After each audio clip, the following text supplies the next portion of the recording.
pull in this window.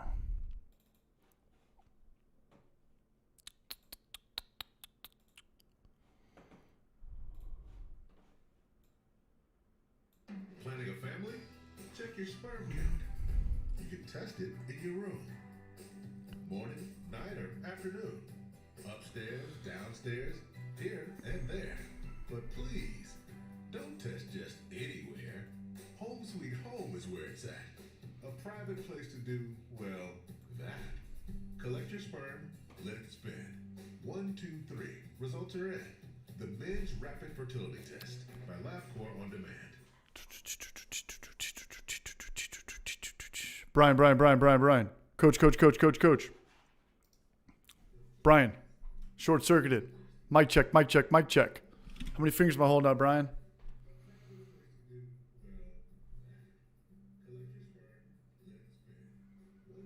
Nope. And we lost him. Are we live? What up, Walt Longmire? What's up, Perry Matez? What's up, Eric? Chris Radiation. Check one. I think I'm here. What's going on, everybody? Happy Wednesday night. Waiting around for Brian. He's got some technical difficulties, man, but we're still here. We're still hanging out. I just look like a loser hanging out in a rearview mirror right now. But we'll make this happen. Let me shoot him a text really fast. Can you see me?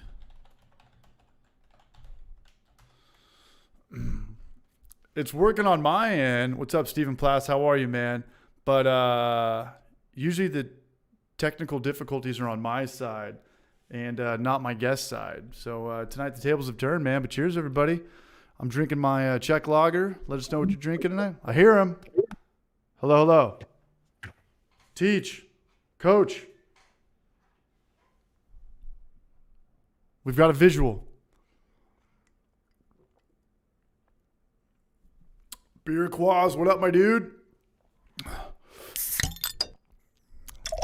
Northwest Small Batch, how are you? Sunset Hound, man, I just talked to him a little bit. Internet in Ohio will be like, back off, war child. Seriously, Brian, you're getting your Ohio internet trolls out there, man. Your broadband game ain't strong. They're letting you know. It's black lager time. That's right. This is the best beer I've ever brewed. And I've probably said that 10 times. So that means this is 1 of 10. It's going good. What up, Brewing Bad? I hear Brian coming in and out. I hear like he's coming up for water and then he's going back down.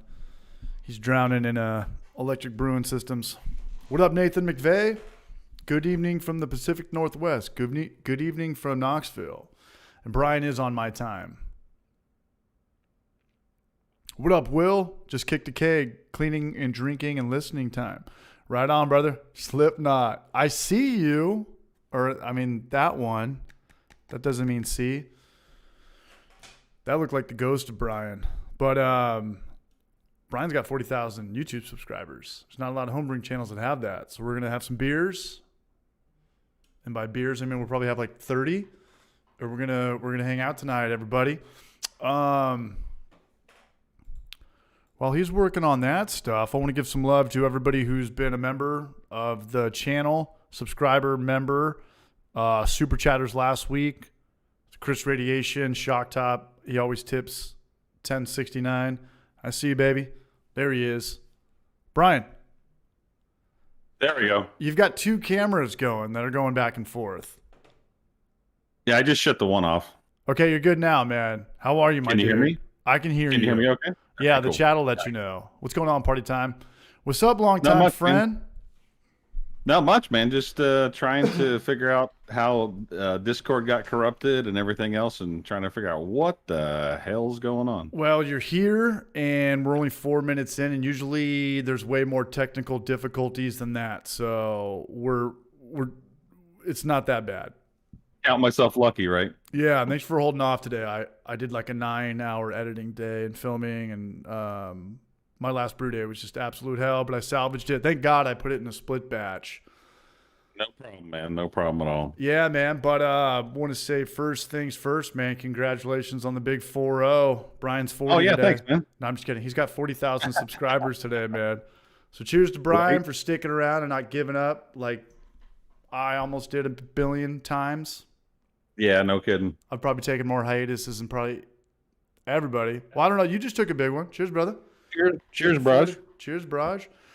Um, must be nice, right? Coming back from a hiatus to hit that milestone.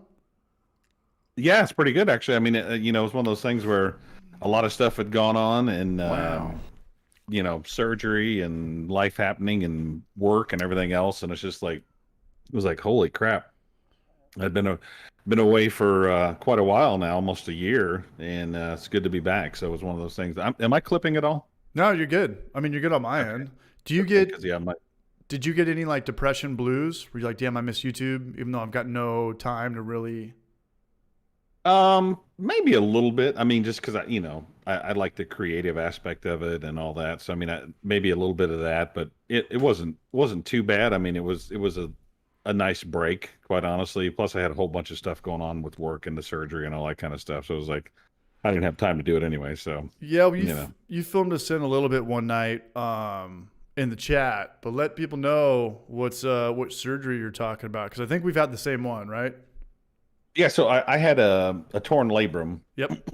and they had to go in there and basically they disconnected the bicep from the labrum, which your bicep normally attaches like kind of up here at the top of your shoulder. So what they did is they severed that, and then they actually attached it to the, I guess, what is that? The humerus? I don't know what bone that is right Yeah. there, but anyways, Yeah.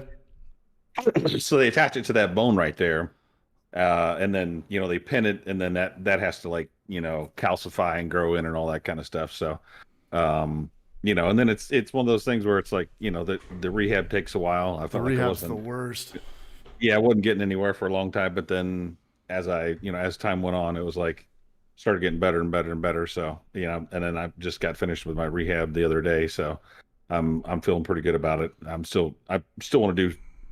We have like a total gym and stuff like that at home, so here be doing some of that stuff. But as far as um, as far as being in any kind of rehab or anything like that, I'm done with that. So So does that mean you're back to 100% or no way?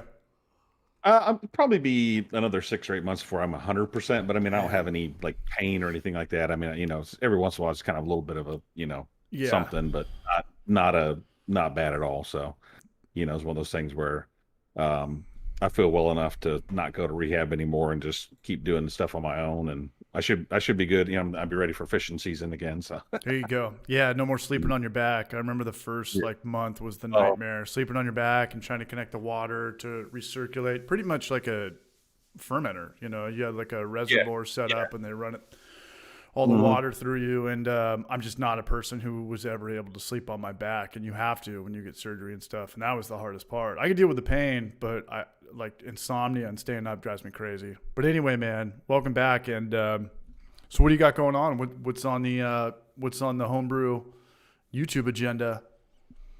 Oh my gosh, a lot of stuff. Because like as soon as I came back, then it was like I started getting like messages from people and hey, are you gonna do a video on this? You can do a video on that. You can do a video on this. You can. So I'm like, hold on. Take it easy. So it's like manufacturers and people reaching out saying, hey, you're gonna do this size of batch on this system or whatever. And so then it was like I just kind of started slowly putting stuff on my agenda, and then I was planning on actually filming something to release a few days ago, but I had a real fun weekend this past weekend. So backstory on this: we have a deck off the back of our house, and a groundhog had taken up residence under there. I got one And too. Mine yeah, in the front. Yeah, first time I ever saw one. yeah, and so I finally got that out of there, and I haven't had a chance. I'm gonna take up some of the deck boards and stuff and fill in where they dug everything all out. Yeah. And so I got that out of there finally.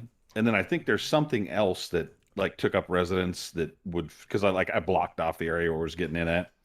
And so I think something else has gotten in there and is living under there. Well, probably about a week and a half ago or so, Kelly said, hey, we don't have any water pressure. I'm like, well, that's weird. So we live in the country, and it's like, so it's like we have a well. So it's like I went and checked the breaker in the breaker box. The breaker was thrown. I'm like, oh man. So I flipped the breaker back on. Everything came back on. Everything worked. And I thought, it's, the house is fairly old. So it's like, in the springtime, I'm going to change. I'm going to go ahead and replace it just because, I don't want to deal with it again. So then this past weekend on Saturday, I was watching YouTube early in the morning. I always wake up early in the morning. So I was watching YouTube and went in there to the bathroom and flushed the toilet and went over to the sink, turned it on, no water pressure. I'm like, son of a bitch. So I go back down, check the breaker. It's not blown. I'm like, what the hell? So I start doing some checking around stuff.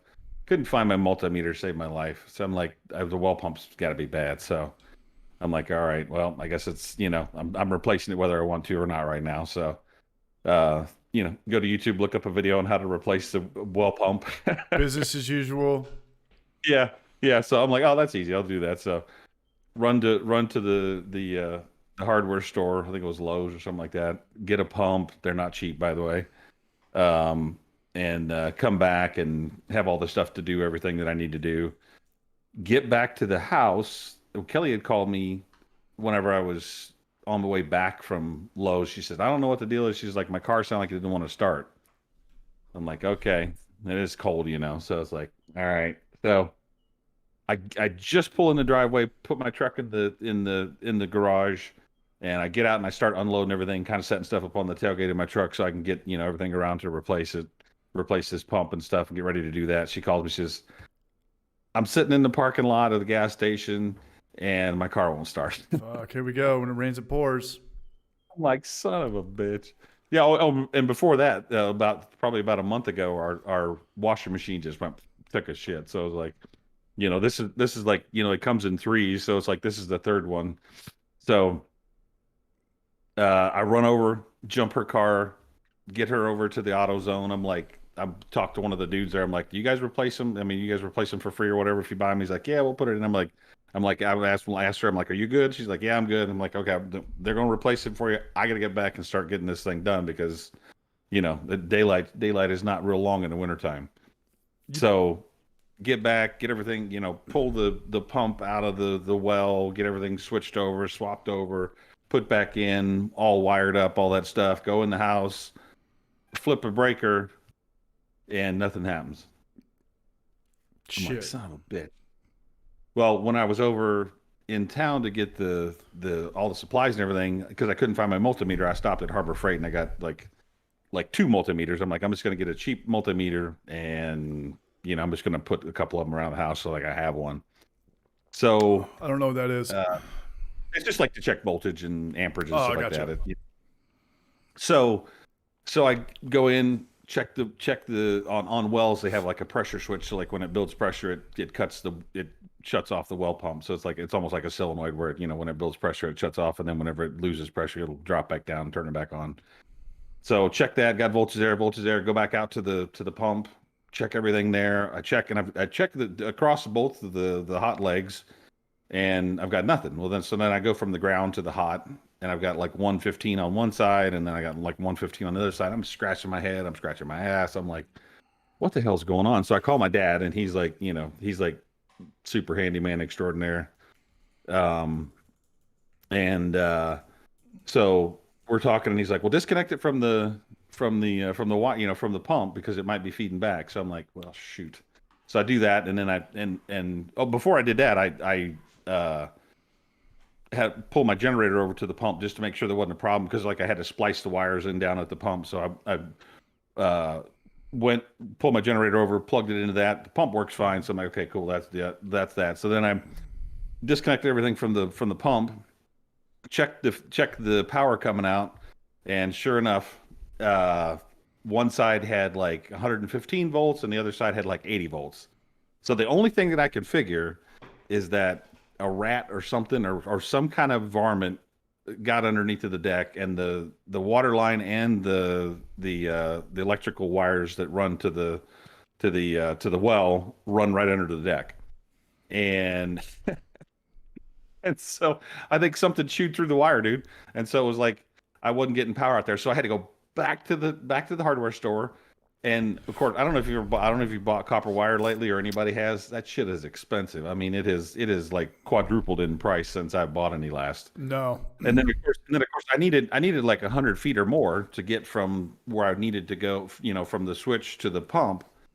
So I'm looking like everybody's got 50 feet, 25 feet, and then it goes like 200 feet. And the difference between like 50 feet and 200 feet is like hundreds of dollars.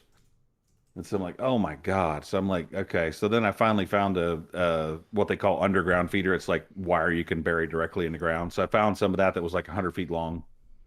Got it strung good enough. It wasn't quite long enough, but I'm like, F it. I'm just gonna string it as best I can and like have it like, Jimmy rigged out. hillbilly rigged out, Yeah. We're not- got it yeah. hooked up and everything worked. So yeah, that was my weekend. So that was like my entire Saturday, and I was wiped out the rest of the weekend. I was like, oh my God. And then Well, you had tonight, you had a live brew day. That was the week before that. yeah, no problems during the live brew day. But Okay. but then today I was gonna film some stuff after work, and power went out.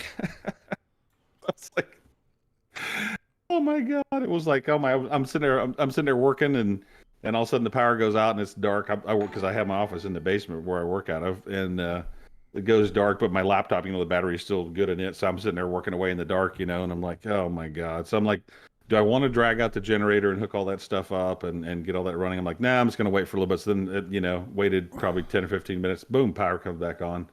It stays on for about a half an hour. And then, boop, back off again. Is this because you're out in the cuts, or would this happen if you were in suburbia as well, or is it impossible to know? Probably out in the cuts is, that's probably part of it, I mean, So, because you're on your own. You said you have a well. Are you on your own propane tank, like the old school style, where they come in and they fill it up? yep, Yeah, absolutely. We don't see too many of those in San Diego, but they're everywhere out here. No. Yeah. Yeah, oh yeah, for sure. How often do you have to So- fill one of those things up? I think it's like 1,000 gallons, and I mean, like the stove and the Hot the water. furnace works off it, the hot water works off of it. So Yeah. maybe maybe once or twice a year or something Oh, like that's that. it? I don't. Yeah, and you get on a plan with them where you just pay a certain amount as you go along, and they bill you for what you use, and then they just come out and fill it up as you go. So, but Do you know when it's running low, or is it just a hard shut off? Like mom's cooking kitchen, No. or mom's cooking dinner. This person's trying to fire up the jacuzzi, and then all of a sudden it's just I think they kind of monitor it because they come read the meter every month. So I think they kind of monitor the usage and they know when they got to put more in it. So but like I said, it's like 1,000-gallon tank, so it holds a lot of propane. I mean, I think I don't know how many pounds we've used or gallons or whatever we've used, but we've never run out, and I've never had any Never been a had any problem. issue with it. Yeah, exactly. But So, you got to be paying more, right? Just as natural gas to propane with brewing to hook up natural gas, you're going to save a lot more money. yeah, I don't know honestly. I haven't done any kind of Been- cost analysis on that Yeah, because it's like unless you're living it the other 6 months of your life to compare it to, it might be difficult. Yeah. To compare But the and nice contrast. thing about it is like, so if the power does go out, with all of the gas appliances and what electric we have, I've got like a 10,000-watt generator. I can run the whole house as long as in the summertime, I'd be hard pressed to run the AC, but in the wintertime, I can run the entire house off of a generator that runs off of propane. I mean, I've got it's not hooked into our propane system, but I've got propane tanks hooked up to it and all that kind of stuff. So You got a good you know, plan so- B, good backup plan. yeah, and then I already talked to the power company about coming out and hooking up a line so I can get like a Generac and have an on demand generator so that when the power goes out, it automatically kicks on and does its thing. So because I'm tired of jacking with it. It doesn't happen all the time, but man, I tell you, When it you does, it's the certainly pain. yeah, just like running water, you don't realize how much how much you desire it until it's gone. Well, I'm glad you're here. The last couple podcasts or the streams have been kind of more me not really talking to the chat. I had Brulosophy on, and that was the first time I talked to him. So we kind of just had more of like podcast form. And then Adam makes beer. But I've got nothing written down, man. We could just shoot the shit with the chat. Much cool. love, Eddie Butler, man, Northwest Small Batch Brewing. Thanks for signing up as members, man. Much love to all you guys. Everybody who's here right now. We've got 90 people here 20 minutes in. This is like, Nice. yeah, no, it's been good these last maybe 8 weeks. I don't Cool. know what's different. But I don't know. Maybe it's just Just growing. just getting more consistent. You know, a lot of people want to do. Yeah. Yeah. You do live brew days kind of when you want to. I Yeah. think it's probably impossible for you. I don't know, what your life and your job, but to like, hey, I'm going to do a live brew day every single Sunday. I would imagine it'd be very difficult to do 4 in a row, Yeah, I mean, I could do that, but and and if nobody's ever done a live brew day, like where you're talking to the audience and trying to brew and Can't do everything imagine. else, Yeah. dude, it is exhausting. I mean, and you're talking about like 4 or 5 hours worth of brewing and talking and all that kind of stuff. So Yeah. yeah, Chris Vodka, thanks, buddy. Yeah, I'm sure you know a lot of people in here. What's up, USMC Mike? What up, you Braj? He just gifted 10 people memberships. I saw my dad, Silent but Deadly, in here. So when people get the memberships, it calls them out. Like you could buy 5 or 10 memberships. And the people that aren't commenting in the chat, it'll pull them out. So you can see like your arch nemesis or your ex-girlfriend or your parole officer or whatever it may be. And it's kind of funny. So shout out to USMC Mike for calling out 10 people right there. What's up, It's Rec? What's up, Adam I don't Hattie? know anything about that stuff. I haven't delved into that stuff at all. When you do your live stream though, what do you do it through? Is it Streamlabs? Or No, Stream Elements? I don't actually. I use the Streamlabs overlay or whatever you want to call it. I use the Streamlab overlay, but I haven't really gotten into using all of their little widgets and all that kind of stuff.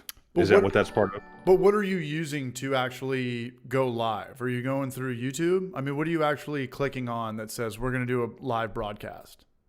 Yeah, I'm going through the YouTube app, and then I'm streaming with OBS, and then I'm using OBS, but then I have some of the back end stuff is through not Stream.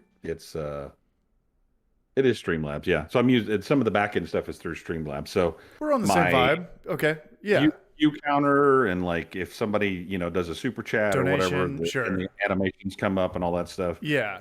That stuff is all Streamlabs on the back end. That's what I have right now. You might just not have membership set up yet, but I'm getting some members come in right now, and I appreciate that. A lot of good compliments on my last Homebrew for Life video. And I was talking to Brian earlier. We're both on 9 o'clock time, and a lot of people it's a little bit too late for. And I get it, because we go for an hour and a half, 4 hours, 5 hours with Noam on, Right. and all he has, and everybody wants to start earlier. Kyle Clawhammer wants to start earlier. Adam Makes Beer wants to start earlier. And it's 11 o'clock like that, I I can see that for sure. Yeah, I don't know if you're drinking tonight, but I'm definitely drinking. We did a sober stream last. Yeah, I'm good. Oh, yeah, we just cheers. I don't know if you're already drinking that by now. But I've got to fill up another beer because I made a really good batch of beer that I needed this to happen. This is the third time I've brewed since I've been down here. First batch I threw out. Second batch, it was good, but I cut a lot of corners on the yeast, the water, the sparge, and probably just those 3. And it was good beer. But I always look at home brewing as like 2 factors. Is it drinkable? Sure. I mean, if it's not drinkable, it's really bad. But would you sell it? Would you really sell this? And there's no reason to lie to yourself. No one's got a brewery in here, or me and you don't. Yeah. And I would have said no. But this beer that I just brewed, without a doubt. So yeah, and I'm actually This gonna is go. the dark lager that you brewed. The dark lager. It was a no boil, and I wanted to put an emphasis on that. But Wait a minute. what's up? So I just watched your video before I came on. Oh, you did? And you Thank you. you added the hops at the end after the boil. Is that what it was? I'm sorry. It was a no chill. I'm sorry I knew about what you that. meant. Yeah, thank you. So boil for 30, kill it, and then I put it outside because it was super cold. But did you add the hops in the boil? Because I wasn't real clear on that in the video because I watched it and it looked like it wasn't boiling anymore when you put the hops in. Yeah, Or I was threw that them just- in at flame out just to I summarize, Okay, and I didn't know okay. because I didn't know I didn't know how. Like I was talking to my buddy Ollie, I was like, you could do no boil for ales in Texas, but I was gonna try to get away with doing a lager, bringing it down to like 40 or 50 or whatever. You know, if Right. it got too low, you could just put in your element and you know, crank it back Sure. up. Mhm. But you know, those hops, I've never like experienced that before. Like your hops were in your wort for probably 4 or 5 hours going Yeah, so at it was a flame real out. nice smooth bitterness, right? Real nice isomerization, yeah. And because usually if you're doing your hops at flame out, they're only in there for what, a half an hour or however fast people Yeah, are so chilling. you're not getting the utilization that you did by doing a no chill because I mean Yeah, they sat in there and isomerized for a long time. yeah, and But you know, and the temperature fell as you did it, so it's like the the utilization, you know, dropped off as it went along, but you probably got a little bit more, almost like the opposite end. I find that with like a first wort hop edition, you get a little bit smoother bitterness, some not quite as harsh of a bitterness if you do a first wort hop. So they kind of the opposite is true with doing like a flame out and then no chill. yeah. And I wanted to talk about it a lot more, but I was trying to film that part about like the beer, dumping the beer out, and then um you know, I wanted to get you on 8:30, 9 o'clock. We were kind of a hard half an hour, you know, time frame of that. And for whatever the outro was, I had all these notes written down talking about like, should you do a no boil? The Yeah. stuff I just wrapped it up really fast, and I was like, I just want Yeah. to get this video out, whatever the hell. Like you know, sometimes you just can't look at anything anymore. I don't care if it's your construction job or your shitty YouTube video. You're like, we just got to get this out. We just got to get this fucking homework turned in. Like, I just can't look at this anymore. And so I'm There's a glad- saying. There's a saying I like to use, and it's done is better than perfect. Done is better than perfect. Yes. Sometimes you just have to, you know, unless it's like your best man speech or some scroll Yeah. that's going to, you know, if you're making another shitty Brain YouTube surgery. video. Yeah. Brain surgery. You might want to stick that one out, man. But I got to fill up a beer. Hey, we got 100 people in here. I think this is like the fourth time this has happened. Yeah, somebody said like 110 or something like that. We got a lot of people in here. So you guys, I've troll just got Bron, the chat on my screen, so pull his leg, bust his chops, let him know what you want to see. I'm just going to go fill up a beer. I'm going to try to drink all 2.5 gallons of this. I'll be right back. Just got a super chat from Steve Areno. Much love, Steve Areno. I see you. nice. I see you in the chat. I'll be right back. So yeah, part of what I was gonna try to work on this past weekend and then even tonight is if you can see over my shoulder there, can anybody identify what that is? I had it. It's up there because I was trying to get ready to film stuff, and then of course the power goes out and all that stuff. So, seemed like trying to get stuff filmed sometimes is a difficult thing to do. Trying to find the time to do it and all that stuff. And you know the live. Yes. Trent, that is correct. No, not a solo. $45,000 of regret. Nope, not the solo, not the solo. Looks a bit like it, but not the solo. Yeah, there is a sync over there. I've listened to a little bit of the new Slipknot album, but I haven't heard the whole thing. I've just been really busy. And the other thing too is like, you know, working from home all the time, you're not driving in the car and listening to tunes as much as you would like if you were driving to work and stuff. So I've heard some of it and it sounds pretty good. I definitely like a lot of their older stuff. You know, it's I don't like everything that they do, but I do like quite a bit. So yes, it is the SVBS, the single vessel brewing system. Yeah, so that's the new SS Brewtech brewing system. Eddie,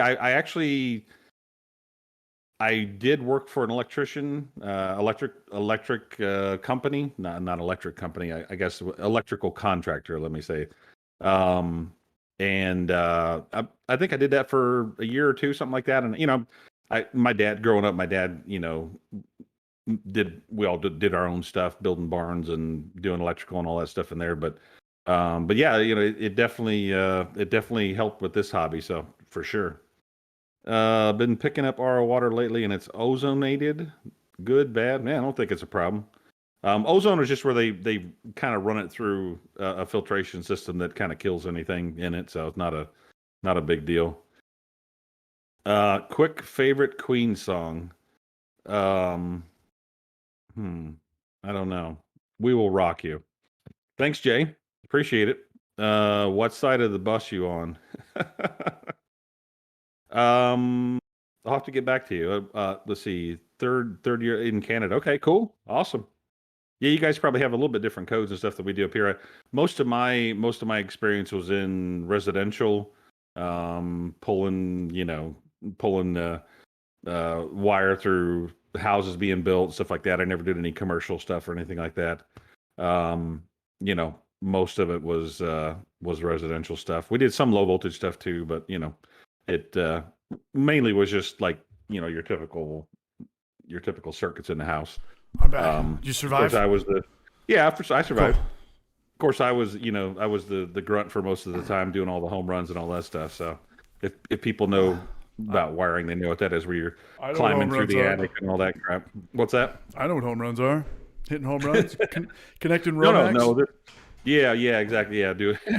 Going, from all the circuits to farthest away and running back to the panel and all that stuff. So yeah, I knew a guy in high school that was supposed to be our electrician for a job, and that's kind of a sketchy thing, hiring your friends. And dude was so, I don't know what drug he was on, but it was a hard drug. He was just pretty much not there for the whole week, so we had to learn how to do it. And it's a good skill to know. Yeah, running Romex through a house. Yeah, mm-hmm. Setting up all those sensor lights and just kind of learning about electricity and what the code is, and drilling the holes every 18 inches. And what's it called? What's the spade drill bits and going? It's through like an auger. It's like an auger bit or something like that. It's like the bits that are like this long. Your boy Larry's in here, man. Larry. Yeah, we had him on a couple weeks ago. We had this dude, our buddy Zach Apeman, who was drinking Malort on here. Did you catch that? Yeah, Larry. It was funny because Larry actually sent me a message. I think it was a Facebook message, and said, "He was my hero." Hey, did you see this video? And I'm like, no. He's like, oh, dude, and he's like, asleep. go to this point in the video or whatever. And it was like, yeah, it was awesome. And then homeboy was out, and then he was like, yeah. Yeah, it was legendary. Yeah, I was worried he was going to choke on the cake, man. I'm like, what the hell? I don't know. I know he is a dad, so he might be doing in and out of quick little cat naps. He just had a daughter. I don't know, man. It was just funny, but we all lived to tell about it. Hilarious. It was hilarious. I was laughing. I was laughing so hard I couldn't even believe it. 8-Man Brewing. Hey, Box 8 Brewing. I store all my dry yeast in the fridge. As a matter of fact, I don't. I don't know if you need to, but I feel better about storing it in the fridge. Same with me. It's just like batteries. I don't know if like batteries are longer if you put them in the fridge. In the freezer. I don't know. It's just we're just doing it. It's just worked this way. What up, Nick Smith? What up, Blackwood in the house? Giant Beat. Who's Box 8? Oh, Zach Pearson. I'm here. Much love, dog. Yeah, Malort. And then Larry posted on Instagram a couple nights after that. He's like, I've got 2 bottles of Malort. Like, it's my turn. And I was like, fuck, man, here we go. That's right. Time to live your life, Larry. What the heck is Malort anyways? I have no idea what that is. Larry sent me some screenshots on it. I'll let him break it down a little bit better. I don't think I've ever had it. Now is I it have like to have it. Liquor, or is it it's definitely a liquor. Okay, like a whiskey kind of thing. Okay. Somebody was saying in the chat like it was like a liquor mixed with like body odor or something. Like if you can imagine with BO. Strain through dirty socks. Yeah. So try your best to imagine. Yeah, go for it. What are you drinking over there too? He's coming back. What up, Bruce Show? Good job on that video, man. Great work on that. Chris Radiation, man. We'll see you in like 4 weeks, pretty much. See you down in Miami or Tampa Bay. We'll be down there. We'll be shredding. I don't know if Noam and Olios are still in here, though. We've got 100 people, though. Much love. Shout out to everybody who watched last Homebrew for Life video. I appreciate that. I got some comments I saw on Alice, the maid from Brady Bunch. Dated Sam the Butcher or something. And the Beastie Boys even made a song out of it called Paul's Boutique. I don't know. I always just think about weird shit when I'm staring at a boil. It's like staring at a fish tank. Drinking homebrew, Kvike, NEPA with HBC. What's HBC 586? Finally coming around to a good beer after some cold Probably conditioning. an experimental hop. Yeah, or yeast. Yeah, I don't know how. Probably a hop. I don't know what the cool kids are calling them these days. Hey, Larry, look, I got the here's the wood chips with the bourbon. The tinctures. It's looking quite dark. How does that work, Brian? How does it work? You know, when hops have that serial number before you can actually brand it. Is that just a patent thing, or is it like an FDA thing?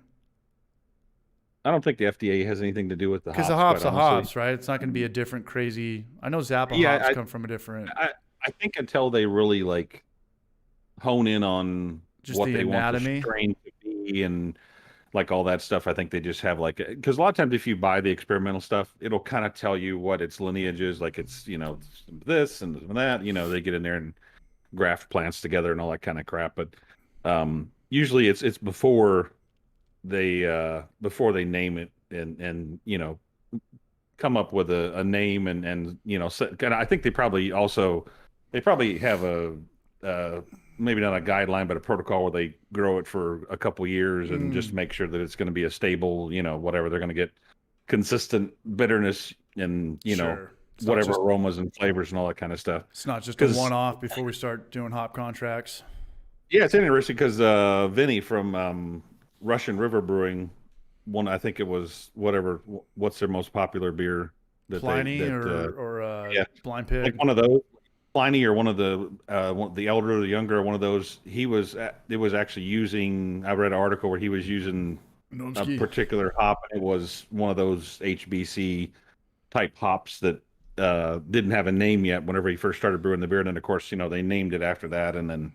Whenever when you brew a clone of it now, you're using whatever hop that was. It might have been Citra or one of those, but he was using experimental hop in that beer before they named the hop. And that's funny because you can kind of like convolute your branding with that, right? Because I do remember back in 2014, 2015, when commercial brewers would use like a serial numbered hop. I don't remember too much of it in homebrew stores.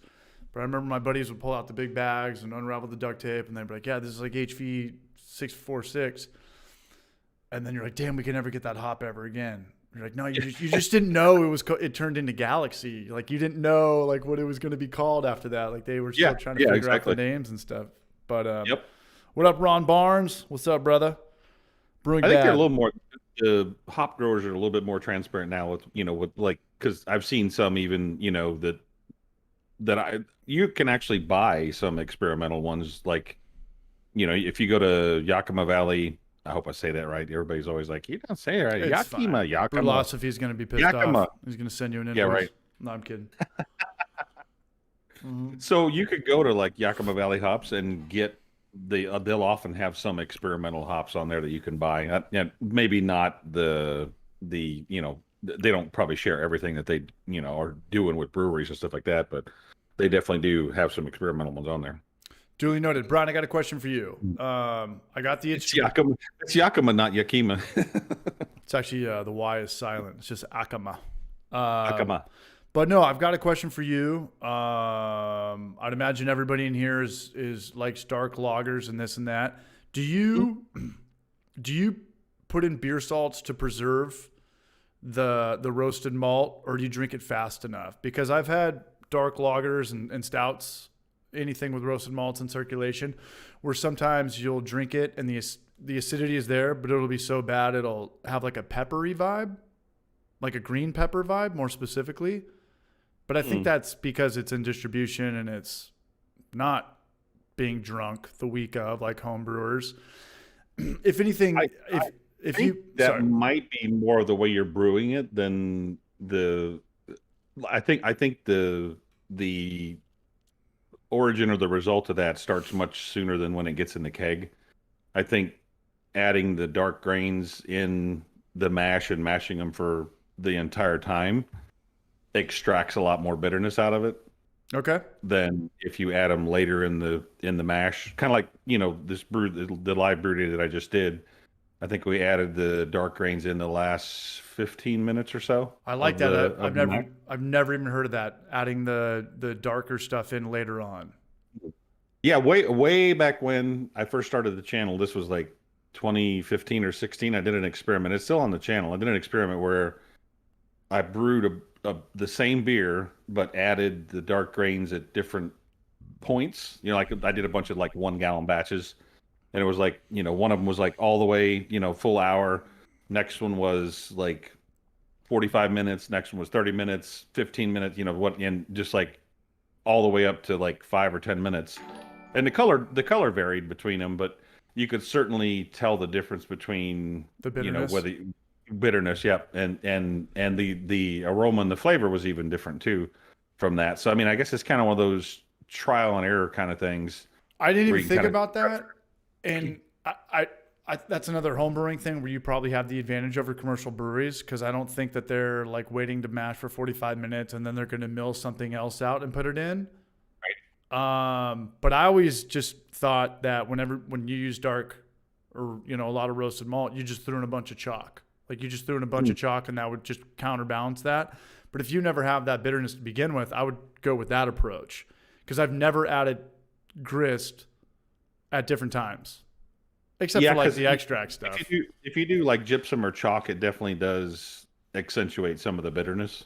Chalk, I don't really use chalk, just because it's not very soluble in the water. I mean, it's really hard to get It doesn't move around. the beer to uptake the minerals from chalk. Okay. Gypsum is probably the best thing as far as that goes.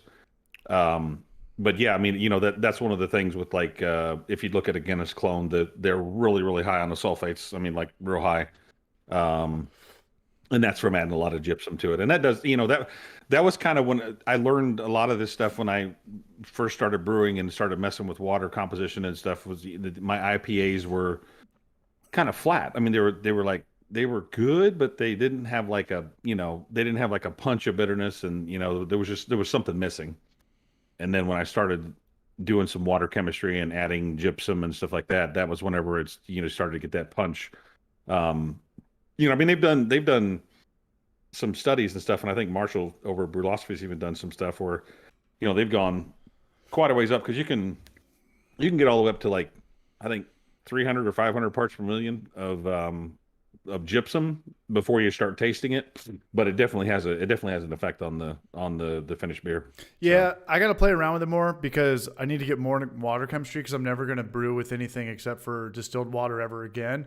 And with a lager, you can get away with almost using nothing. But I did a dark lager and I kind of got scared. My answer to getting scared was like, I'm just going to drink this beer super fast. So I have no off flavors in this beer, but I do know over time it tastes a little, not peppery, but it not sour, but it sucks, because when it's in your head or someone's like, hey, do you taste like that licorice? Like it just puts it in your head. And then if you give it to somebody who's like, I'm not going to tell them it tastes like licorice, they won't say a word.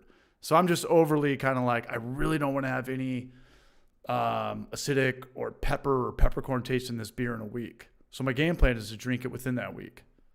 Yeah, and I would tell you that a lot of the dark grains, Jorge Castro. they do start to, when they age a little bit, they do start to turn like the one that I've found probably the most is like kind of a raisin kind of flavor.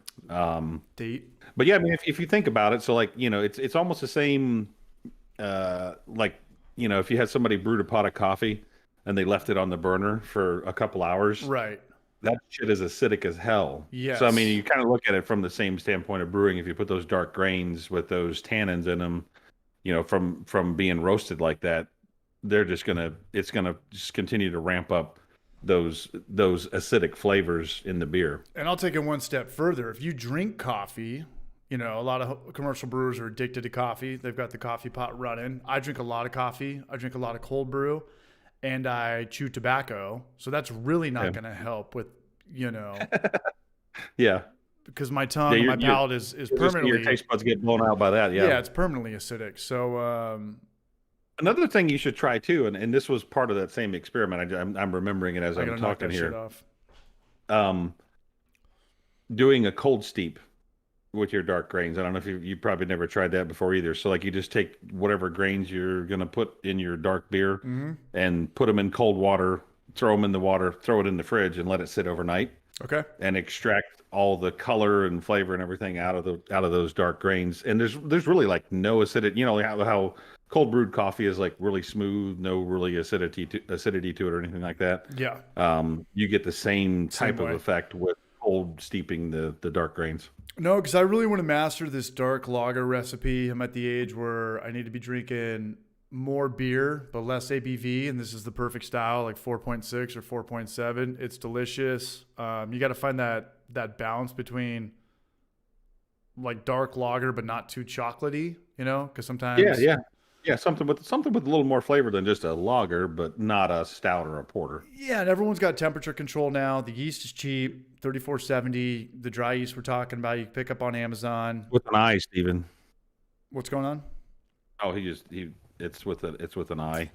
And I don't know. I just feel a lot more comfortable doing a dark lager at my house, a 5-gallon batch, and a 7% beer where I have nobody coming over, you know. And I don't know how you did. You, I mean, your wife drinks your beer because I know she's drinking. yeah. She drinks your beer. Okay. Yeah, for sure. So yes, you have somebody helping you out with these 5-gallon batches. Yeah, oh yeah, for sure. And then, plus having a canner and stuff like that. I mean, I like to give it away to people and stuff, and send beers out to people and stuff like that. So I mean, that certainly helps as well. But it's one of those things where, if I brew something that we both like, then it doesn't take nearly as long as if it was just me drinking. Because if I have a hard time brewing a New England IPA and drinking it when it's completely fresh. It might take me a month or so to drink an entire keg, and those are best drank fresh. And if you let them sit for a month, 2 months, or whatever, then they certainly lose their luster pretty quick. Yeah. The hobby beers, yeah, you got to drink those fast. What's the longest you've ever had a beer on? Have you ever had something on that was like 3+ months that was still tasting pretty good after that? Yeah, I mean, I've done some wheat beers that just kind of sat in the kegerator for quite a while, and the funny thing about wheat beers is like eventually the wheat beer yeast starts to flocculate, and it'll the beer will start to turn clear eventually like a Pilsner? Yeah, almost, yeah, like a hazy pilsner. That's not a problem, though. I mean, that's not like a gross. Yeah, you're not going to throw that out. Yeah, I don't know what's going on in the chat. Who's talking shit? What's going on in the chat, Brian? Oh, I don't know, man. there. They're lighting it up over there. Yeah, we still got 100 people in here, man. Cheers to everybody. Cheers to everybody in here right now, man. Brian, good to be back. Yeah. Looking forward to your Looks content. I'm on Looks your. like Yeast. Looks like Yeast and the Beast is writing a bunch of checks he ain't going to cash. What but up, hey, Yeast in the Barrage? I'm right behind you with almost 40,000 subscribers. You beat me to it, man. But I'll race you to 50, man. That'll be cool. That'll be a good little. I know it's a pretty I wouldn't say elite group, but it's a pretty select group that is over that mark. I'm worried about the Brew Show. Brew Show's going to catch us before we even think about it, man. He's in here right now, man. Yeah. He's over there with his, Mr. Burns. He's got it all figured out. But no, I mean he does videos with his pinky out, man. I mean that's what it is. It's everything on YouTube is just well deserved. Like it's 100% up to you. What you want to put into it is what you get out of it. And some people have better ideas and better execution, and it's good for everybody. I love when people come out and they don't give up, and pushes me, because I said in that last video, sometimes I'm like, shit, we want to brew today? Should I brew today? And then I watch damn, like Elementary and Brew Show are on a good one. They've been putting out content consistently now. Like, what am I doing? What's my excuse? It takes to grow. Yeah, it takes to grow. There's no doubt about that. I mean, I was on a tear a couple of years ago where I was putting out one a week, two or three a week. How do you do that? Just do this way, just talk mostly just talk. No, I was doing legit, videos, like a lot of B-roll. Yeah. Okay. Yeah. I mean, it was a grind for sure. I mean, I was having fun doing it, but it's like, it's hard to sustain that, especially, like if you have like a finance channel or like, anything but home brewing is lucrative. Like a channel about, doing doilies, ripping like bingers. Yeah, exactly. Or even like a vlog channel or something like that. It's a lot easier because I mean, for what we do, there's a lot of actual physical work and then actually elapsed time that goes into it. Like Steve doing grain to glass videos and stuff like that. It's like, it takes a long time to produce that video. It's not like you can just sit down and go, bing bang boom. You know, No. today I'm gonna talk about, you know, Apple stock, and we're gonna do a video on that. Okay, well, You do all, 4 all of that those. requires you Today to we're throw some gonna shit yeah. up on the screen and talk about it. You know, Today I'm gonna wax my eyebrows. We're gonna put on eyeliner. You can do 4 or 5 of those videos a day. But no, I wouldn't have it any other way. I'm sure you probably thought about this too when you first started making YouTube videos. It was like, heck, where's my $1 million views, and how come I'm not getting these subscribers like these other guys are? And it's like it's just a very niche thing, and I love it. It's small, but it's close. It's cool. I know a lot of these people in here. We still have memberships coming through. I think this is the most memberships we've ever had in one night already. that's cool, man. Yeah, it's really cool, and we've only been here for 15 minutes, and we have 105 people in here, man. I see Jorge in here. Sweet. Damn, we got more coming in. Who bought that last round? Terry T-Rex Hankey, much love. Brian Sandrock. Who else is coming? Like all these people here in the green support this channel with like $2 or $3 a month, man. Or people buy them for them. Like you can just throw out 5 or 10 and it just picks them all randomly, kind of what we talked about earlier. So much love for that, man. And this is awesome. And, with that, we might not get the views or, the shine some of the other channels have. But I've gone on videos or watched streams with big YouTubers and like they'll have like, a channel with 200,000 people and maybe 80 will be in there for a live stream, So I think this is more kind of like, and at any point, if anybody has a question and me and Brian are talking or going on a rant or, filling up beers or something, throw it in the chat and someone will take care of you. No egos in homebrewing. I don't give a shit. There's no intermediate. There's no advanced. However you get there is however you get there. I see Clawhammer in the house. Don't wanna be. I don't see him in here. Oh, Clawhammer. They just commented a minute ago. I did want to go back and say thank you to Trent. At least I think he was talking about me. He said that I was a king of the live brew day. So, that's one of the things that I really do find so enjoyable about doing the live brew days. Like I said earlier, it's exhausting. But it's a freaking labor of love. I mean, it was like, we had a lot of people that did super chats and stuff like that, and I don't even, it's like I really truly do appreciate that when people do that, because it's like, it's unreal, that people would, number one, that they would watch us for 4 or 5 hours on end, right? Or leave and come back. I mean, it's like it's crazy. I mean, like people don't even watch football that long. It's like, football games don't even last that long. So it's like, it's absolutely crazy, and it's so awesome. And I mean, you really do, like you said, it is a niche thing, but like I think that it's a very close knit community, and I think that one of the, just like you said just a minute ago, one of the great things about it is that if somebody throws up a question in the chat and we don't get to it, somebody else probably has some knowledge and can steer somebody in one way or another, or provide some input. And it's just it's so awesome just to see all the people helping each other, and just because I know that homebrewing has kind of fallen off a little bit in the past couple of years, which I would have thought with everything going on, it would have kind of exploded a little bit more. But same with me. I don't know, but still, it's just to see new people entering the space still, and having their first brew day and having their first beer that they brew and all that stuff. It's just I remember back to that, and it's like you just want to kind of just say, hey, listen, just take it slow, take it easy. Don't worry too much about it. Don't over stress about it. Your first couple beers are probably not going to be all that great. You're going to learn a lot.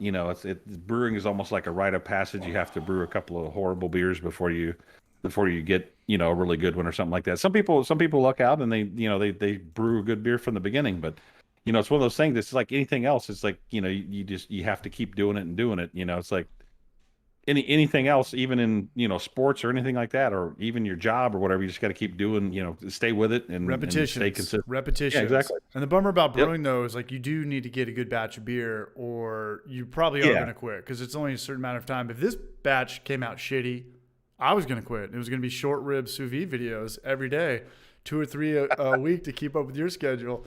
But no, like this was the first batch of beer. I was like, okay, I'm going to use the Clawhammer pump. I'm really going to do a sparge. We're really going to go back to the basics. We're really going to stick to, we're going to hit on everything except for like hops. I didn't care if I threw in like a half ounce or a 1 ounce or whatever. I'm just going to throw that in. But everything else, I really wanted to work. And that homebrew store that sold me that Urkel pack, has anybody in here ever had used Urkel? It's $14. That's a lot. Was that from when the show aired? Probably, Something- yeah. That was a joke I should have used, man. Like it came out like season 1 of Family Matters or something. But Yeah, right. they were cool, and I went back there, and she's like, no questions asked. Like, take whatever you want. Like, not take whatever you want, Yeah. but I was like, hey, can I get two, Right. say, Fail Right. Yeast? And she was like, Yeah. not a problem. Not a problem at all. And I Yeah. was like, you know what? It's a mom and pop store, and I sped everything up in that video so fast. There was so much B-roll that was off that didn't make sense when I was talking about 15 PSI and this had a blow-off tube, but I didn't show any B-roll of that. But it was a mom and pop store owned by one family. Like the mom and Yeah. dad or the grandparents, and then they have a son who runs it and weighs out everybody's grain and answers questions and fills up their grain bags. And I went in there and I was like, hey, like I'm a scumbag YouTuber. Can I film this place? And they were like, you can do this as long as you don't showcase our stills. We don't ever advertise those. And I said, hey, don't have to tell me twice. No problem. And right. like 90% of the shit that I actually filmed in there, I look back, it was all the stills. And I was like, damn, I should have filmed more stuff because I would have better B-roll. But Yeah. no, just to, hey, come on in and we'll swap it out and no hassle. cool. We don't have to go. I don't need a receipt or go to the register. Just take it. I'll be back next week. I'll be back Cool. probably for the rest of my life. And until I leave Shout out. Knoxville. Yeah. I got to throw a shout out to the Portly B. Radley gentleman in the house. Is he in here? Is He's he here. in here? I got to give a shout out to Stephen Plass, man. I got to give a big shout out. He just bought 10 more memberships. Look at yourselves. You guys are greener than something really green. Yeast in the barrage. Yeah, we got 100 plus. Trying to get Kyle on next Wednesday. Clawhammer surprises. Did I do that for screwing up your beer? Clawhammer system was great. That was I finally. He's talking about the Urkel yeast. No, I know. Yeah, but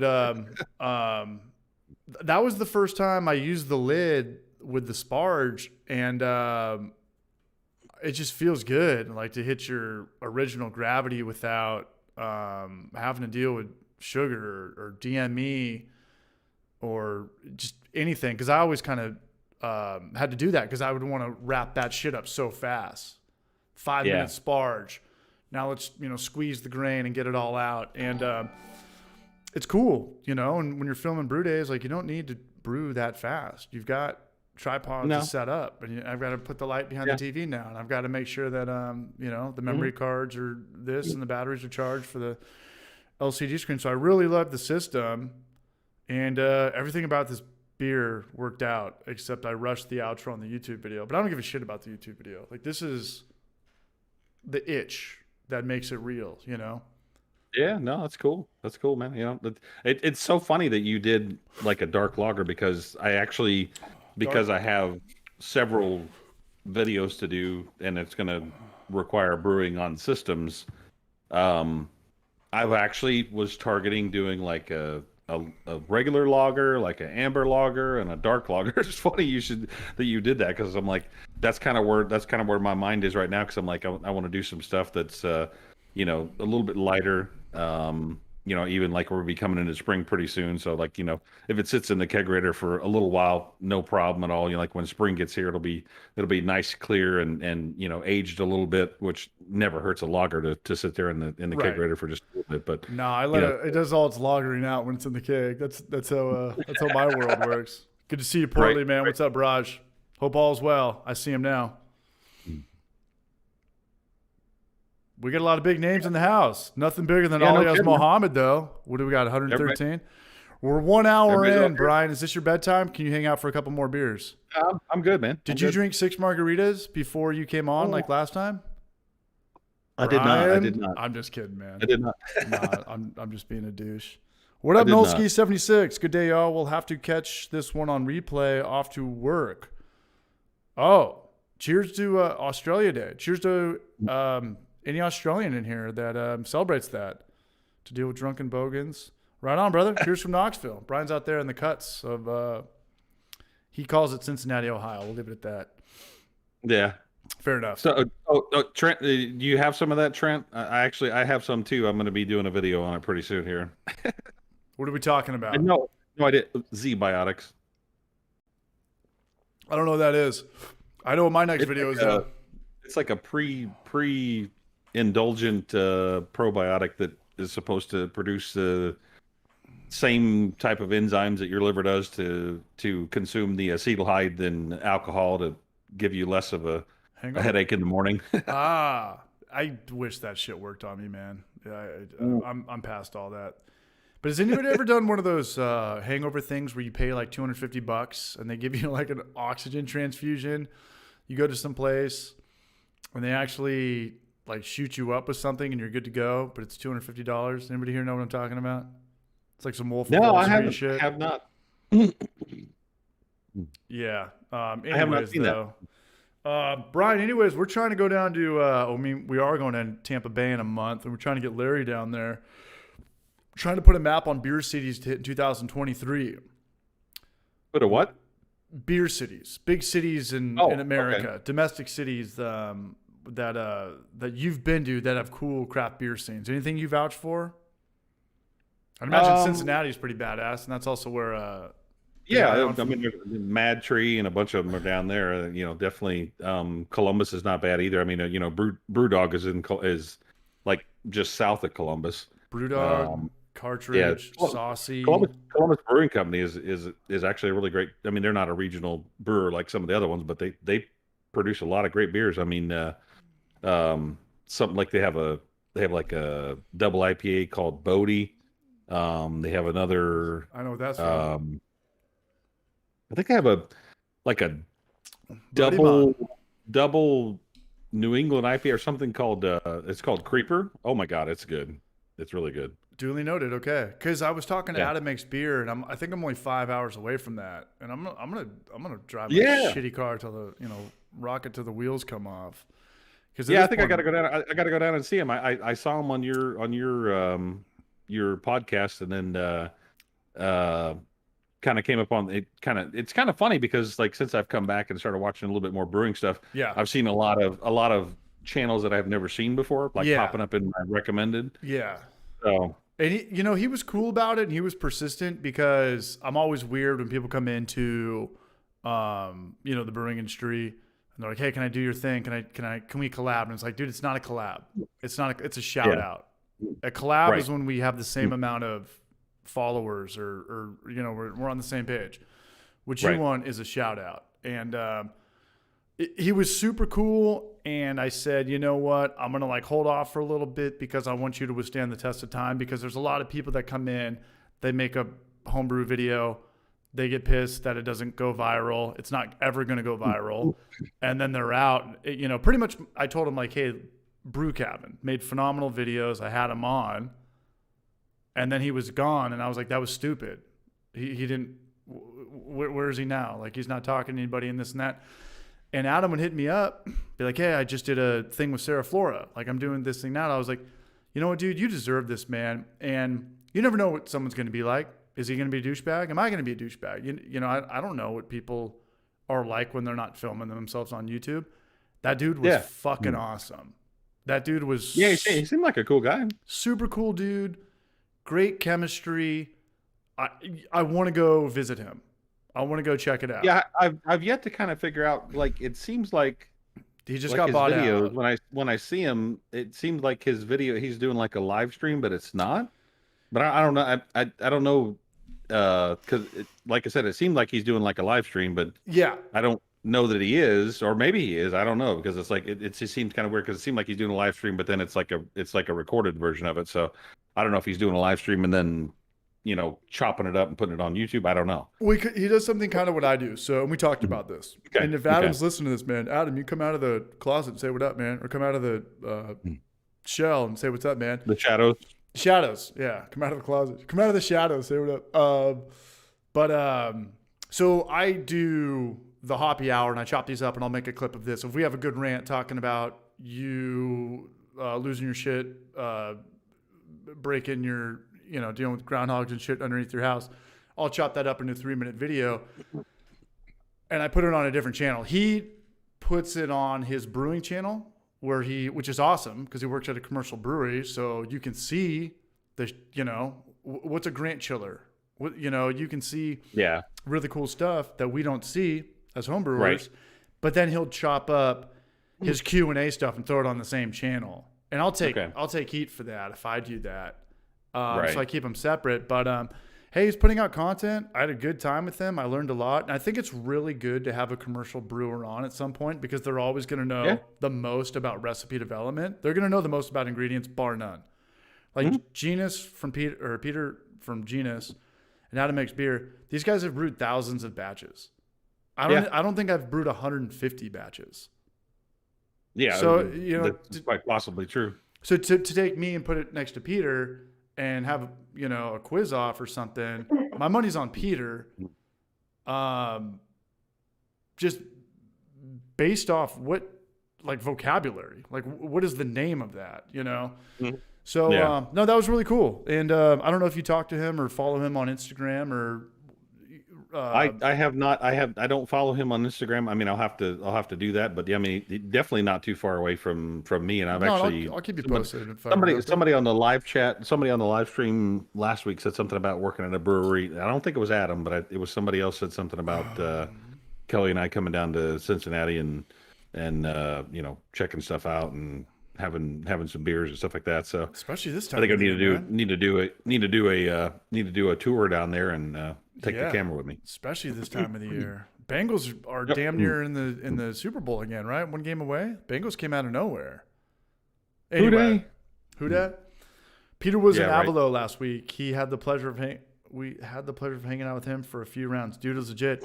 Yeah, I'm super stoked that Peter and Kyle from Kleinhammer were able to team up. That was cool. Peter runs a 4.8 mile, 4 minute and 8 second mile. Not now, but back in his you know, a couple lifetimes ago. But I'm gonna fill up another 20 ounces of this beer. I'm gonna try to drink 3 gallons of beer tonight. All right, Brian, hold it down. Don't go anywhere. And all right, I'll hold it down. Right. When you get back, I'll get mine. Perfect. That's the buddy system. Let me try to hit this without. But does it sound like a fun crossover, Trent? What is it, like running and drinking beer? But yeah, so I definitely I've been watching some of his stuff and some of his videos are definitely informative and stuff. So that'll be really cool to if I can get down there and meet him and maybe do a video down there or something like that. I know Hops and Gnarly went down there and did a video with him recently. What's the early scoop on the SVBS? The early scoop is that it looks like a pretty well constructed system. I have had a multitude of hurdles in trying to actually do anything with it, but hopefully hopefully I'll have a couple videos coming out pretty soon on it. But it looks pretty legit so far. I mean, you know, as far as I can tell, it's definitely heavy duty. You know, it's really interesting because it kind of straddles two different markets. There's like, you know, the all-in-one market with like the Brazilla, the Anvil, the what's the one that Williams Brewing sells? I can't remember I can't remember what it's called. So it takes a little bit of cues from that, but then it also kind of goes over into another market where it's more modular. So like a lot of the systems that are on the lower end are not modular, where you can't replace the element and stuff like that. But that system looks like you can replace the element, you can replace the pump, you can replace electronics. There's a whole bunch of stuff that can be replaced. Now, I wasn't talking about the Grainfather. I'm trying to think of what it is. The mash and boil. That's the one that Williams Brewing. Well, also, yeah, the Grainfather, I guess, is one of those systems as well. But it seemed like it takes some cues from some of that stuff, some of maybe like the Spike Solo or Unibrow, but then they've also got a center outlet that looks kind of like Brew Tools. So there's a whole bunch of systems all kind of amalgamated into one. So it'll be interesting to see how well it does. There's some features on it that look pretty cool. It's got several different options for routing the pump. It's also got like a hop screen or a grain or hop screen that goes in the bottom that protects the inlet to the pump. But then there's a Whirlpool outlet that's outside of that screen So it'll be interesting to see how it does. My first video is going to be kind of like a first overview look at it and just kind of like talking about everything about it, and then I'll do a brew day on it, like a first brew day, and then we'll see what happens from there. It's not a center dump. It's still the dump is on the edge of the kettle. The dump. What I walk into? Yeah, the dump. It is straight up 240 only. I think the element on it is like 30. I think it's somewhere between 3,000 and 4,000 watts. I have to look at the information on it, but yeah, you need a 30 amp circuit in order to run it for sure.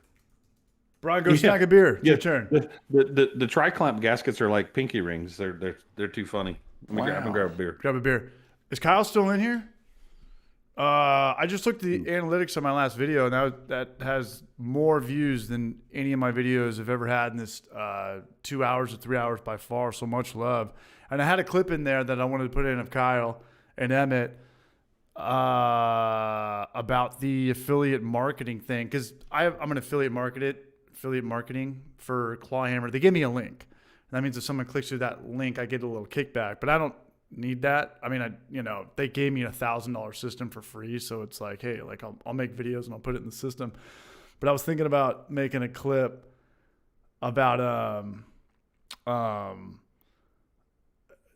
I wanted to throw this in at the last second, but I was like, hey, if you guys buy it from the link and not the Clawhammer system, you're actually giving me a little bit of money and taking it away from Kyle and Emmett. And I had that clip downloaded of Wolf of Wall Street with Matthew McConaughey. He's like, no. You take the money from like your client's pocket and put it in this one. And I was going to have like a little keyframe of me being Leonardo DiCaprio and Matthew McConaughey being Kyle. But I was like, no, I got to get this video out. This isn't going to get any more clicks or hits or anything. But here we go. Clawhammer's here. He's cool.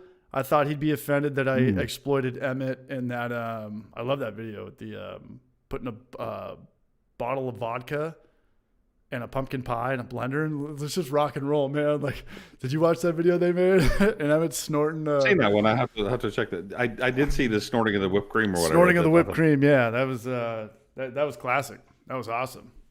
I don't think you're getting in trouble for that on YouTube, right? If you're just snorting stuff that non-drug stuff, you can snort shit, leaves or water. I mean, like, yeah, just because you're Ajax, just because you're snorting something doesn't mean it's nose beers. Yeah. But it's probably the next TikTok trend. I imagine, snorting some whipped cream. What can you like? If you put whipped cream up your butt, you get like more sugar high faster. Is that a rumor that doesn't need to be started or what? The Claw Crew seems like a great bunch. Beer Quaz Nation, man. Yeah, it's a great system, and I wish I was just anti-pumps for a long time. I loved the submersible pumps because you had to have those, for your water reservoirs. But as far as just pumps went, I just thought that like just lift it up and just manually sparge. But it does so much of a better job rinsing grains than what I was doing before. So I'm on board. I'm on board. The recirculation definitely sets the grain bed. I mean, there's no doubt about that. It's it's one of those things where you get much clearer wort if you recirculate, because it picks up all that stuff off the bottom of the kettle that might have come through the screen. I mean, the Clawhammer screen is very fine, so you don't get a whole lot of any kind of. I mean, unless you're doing like a wheat beer or something like that, where there's a lot of flour, but for the most part, if you're doing a beer that has just a normal crush on a normal grain, you're not going to get a whole lot of any kind of particulate through there. But it still does pick up a lot of that stuff, and as you recirculate back over top of the grain bed, it drops all that stuff on top, and then you definitely get a lot clearer wort that way. And I think I got scarred from the Anvil Brew pump because I'd always burn the shit out of myself because it wasn't like it just leaked over that flat tray at the top. And you had to kind of jimmy rig it through the handle. You know what I'm talking about, Brian? Yeah. And you had to kind of pinch it to slow it down. And it was a small pump too, so you really had to keep an eye on it. So it was just a bad first impression for me. I got you. Yeah. So with the Clawhammer one, drill it down to some 2x4s or your deck or whatever, crank the shit out of it, put some Teflon tape on it, and you're good to go. And even before it's hard to to tip the lid up and spray anything on you or anything like that. I mean, the way that it comes through the lid, it definitely works well that way. Works way better than the Anvil system. Anvil system, lot cheaper system, a little bit smaller. Pump is a lot smaller. But again, however you get there is however you get there. I don't, Everyone's got bad experiences with their systems. They like stuff, they don't like stuff. But no, I'm sold on the pump again. Like I'm gonna make a brew stand for it. Yeah, I'm gonna make a brew stand with wheels, and I think I'm just gonna do it at a 1x4. I'm gonna try to avoid 2x4, so I have the most like space inside of it as possible. This would be a quick little day job. Yeah, that'll be a quick one for sure. Hey, can everybody thumbs up this video? People say that, and I don't know what it does, but there's 112 people watching right now, and now people are gonna leave. And there's 52 thumbs up or thumbs down it. Live or troll it. Live your life. Metal Memory. Yeah, no, I was on earlier, and some of the people that are on here were on there. The Homebrew Network, Gavin or Gash Slug, whatever you want to call him. Yeah. Down in Australia, he was doing a live brew day, and they were like, I don't know, it was like 45 and like 50 something people at one time, and I hopped out and looked to see what there were like 3 likes on the video. I'm like, really? Oh yeah. I'm like, come on. I'm like, I've typed it in. I'm like, come on, people, let's do some likes on the video. So the thing about that, it's the whole YouTube algorithm, right? It is the YouTube algorithm, but you could see like, hey, this got a lot of likes, and they're gonna give me another impression. But you look at the timestamp, you're like, damn, that's a 3.5 hour video. Like, am I really gonna click on that fucker? Like a replay? Like, I don't know. But anything helps. But it's not gonna hurt. Really, thanks, guys. Appreciate that. I'm really surprised because like my live brew day video, I think the last time I checked, it was up to like almost 3,000 views. Good for you, man. And shout out to everybody in here who watches that. Yeah, I mean, I was just like, what? Very cool. And I get comments from people that it seemed like they watched the entire thing. 3,500 views on it. My phone's in the other room, but I'm like, holy crap. Well, that's awesome, man. That's a lot of love, Yeah, yeah. Smallest community, closest community. Yeah, yeah, absolutely. And looking back on that brew day, it was a total shit show. I mean, it was like, I didn't take a pH reading. Kelly went to the store last second and bought some Epsom salt because I was out of Epsom salt because I dumped it on the ground to try to ward off the groundhog. It's like I said, that stuff like wards groundhog. So I came down the brewery and like, slung it all over around the deck and everywhere to try to keep the groundhog out of there. So I was out of Epsom salt. I never put that in the brew. I didn't take a pH reading.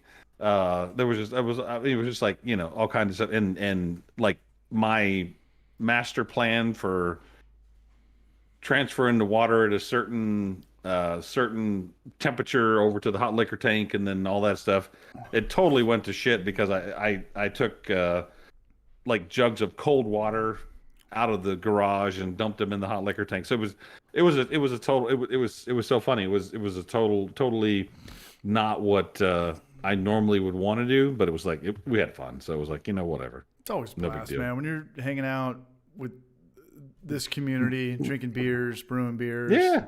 Yeah. You're not going to get like your ass kicked. No one's going to punk you or fuck with you. It's like we're all on the same team. Yep. Hey, I had a question for Brewlosophy that I forgot to ask. I just saw your Blickman thing back there, and I know you've had John Blickman on. Have you ever met John Palmer? I have not. You have not? Because I know Brewlosophy's got an Instagram picture with him, and I just figured you've been around the game and might have to hang out. I have. I got like an acknowledgement from him at Homebrew Con a couple of years ago. He was COVID. Like they were doing like a live. Yeah, they were doing like a live. I think it was in it was in Rhode Island. Homebrew Con. They were doing Rhode like Island? Yeah, it was in Rhode Island a few years ago. I think 3-4 years ago.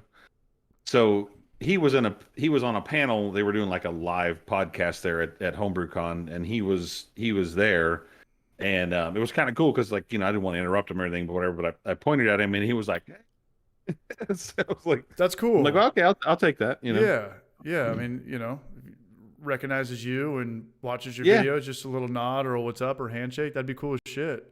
Yeah. Then I'm actually I was doing a vlog Patrick for Sandy. I don't think it was that one. It was a previous one. I think it was the one that was in Portland when we were there doing that one in Portland, and actually ran Maine, into or- Charlie Papazian whenever I was like Okay. going through with my camera and stuff, and I actually there's some video of him, like me talking to him on camera and stuff with that, so it was kind of cool. I That's don't think he cool, knew who man. I was, but it was one of those things where it was kind of cool to catch him and get some footage and stuff. So he was very gracious and made a couple jokes about doing a vlog or something like that. So it was fun though. Yeah, I think those guys like Beersmith and stuff, Hmm. when they tried to push YouTube back in the day, they didn't get it. YouTube had a different attention span back then. And it would just be like a 1 minute rant, kind of what we're doing now, but they would just talk about water. They would just talk about Yeah. software.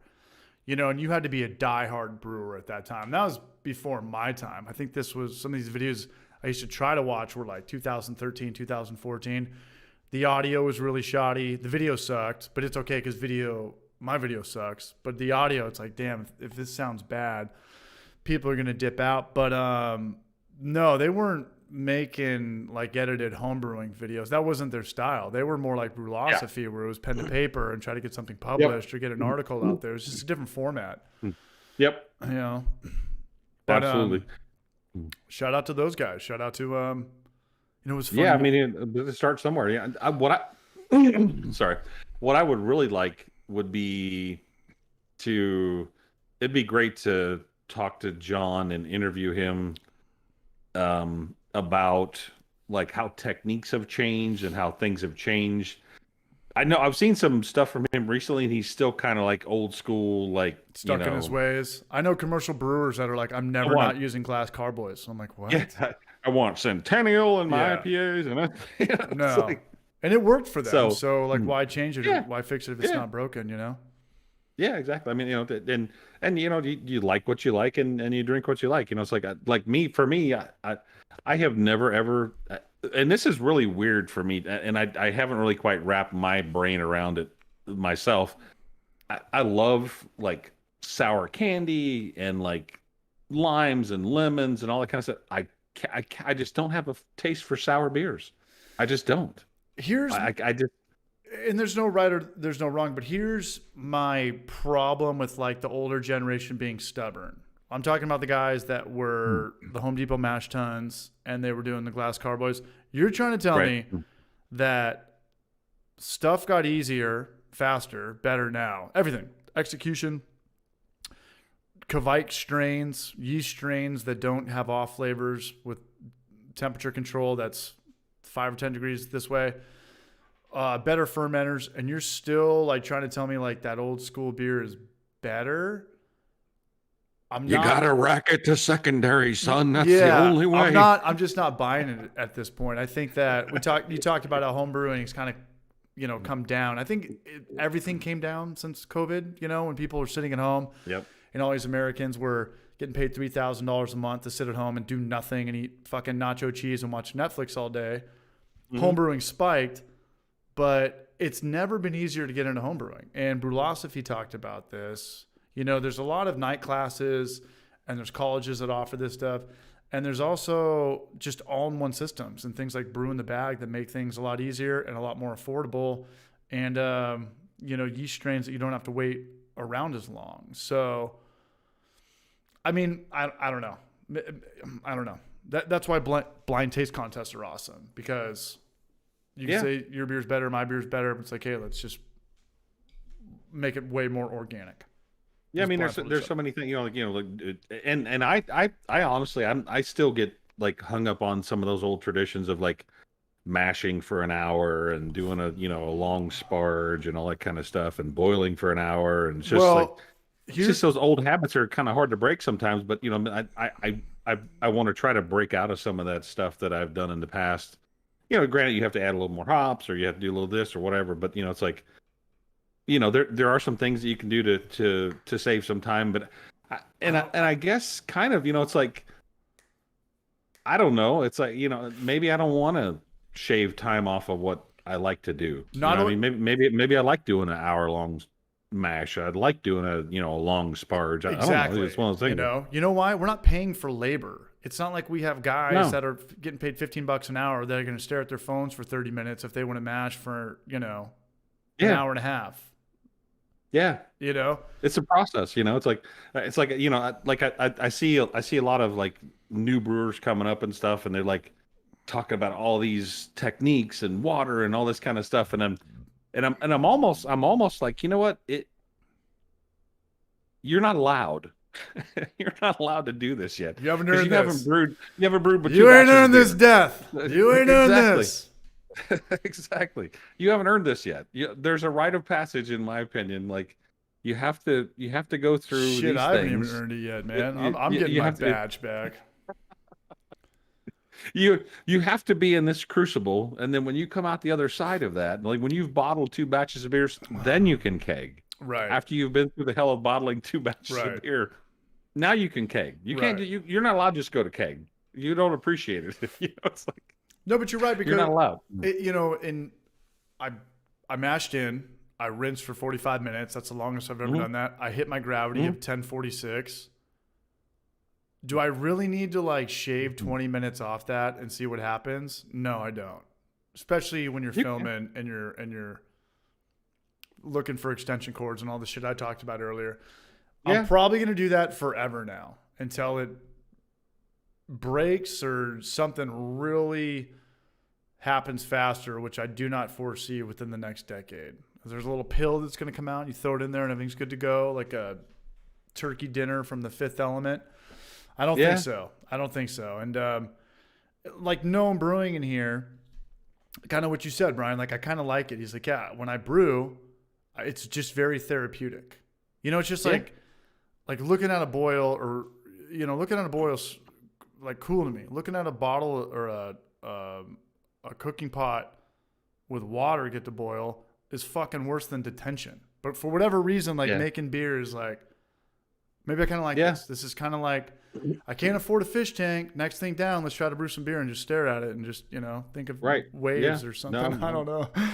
I'm with you. I'm with you. You know what I mean? And and over the years, I've kind of like, just adopted the philosophy of like, you know what, it's gonna be beer. It's gonna be fine. It's don't sweat the small stuff. It was kind of funny because my brother-in-law has a Christmas party every year, and I have like pretty much consistently brought at least 2 to 3 to 4 beers every year, like for the past like 5 or 6 years. Yeah. And I was kind of on my hiatus, and I'm like, oh shit, man, we got to brew some beers. So I'm scrounging around. I'm like, I had some like extract kits from this and that, and I had DME and all this kind of stuff. And I'm like throwing together some recipes and all this kind of stuff. And I'm like, okay, well, I'm going to, do this, do that, and I'll grab some hops and shit. I don't have the yeast. I got to order from Amazon. So like, we're like just completely like under the gun to try to get some beers together for this Christmas party, and throw them in the fermenter. I'm like, oh no, man, I think I've got an infection or something with the beer. I'm like, I'm just chill out. I'm going to let it ride. And sure enough, it was just some weird, because I had like a brown ale that had like some Pilsner malt in it or something. I was like, I literally threw stuff together, and like it was like I let it ride because I'm like, oh man, I think this batch is like infected or something, because like because the fermenters have been sitting for like 9 months, and I sanitize them and clean them and all that stuff. But it takes that one little thing somewhere hidden in some little crack or crevice to ruin the whole beer. But let it sit for I let it continue to ferment and all that stuff. I didn't dump it or anything. And then I'm like, 6 or 7 days in, I'm like, take a sample. I'm like, oh, okay, it's cool. It's good. So it's like, and they wound up turning out great. Took them to the party. Like they drank most of the beers, but it was just one of the things where it's like, I see a lot of people that like freak out and fret about, every little detail of brewing the beer and all this kind of stuff. It's one of those things where enjoy the hobby, have fun, and enjoy it, and don't sweat too many of the small details, because that takes a lot of the fun out of it, in my opinion. It does, and you got bigger balls than me because I would do like people that brew for their own weddings, like Just Brewing brewed for his own Oh, wedding. yeah. That's the last thing I would ever do on planet Earth. I would brew for somebody else's wedding. I really would. Like I would really, hone shit in, and I would serve this beer at a wedding. I would serve this beer anywhere. The one I'm drinking right now. Yeah. But I moved out of the town that I lived in where everybody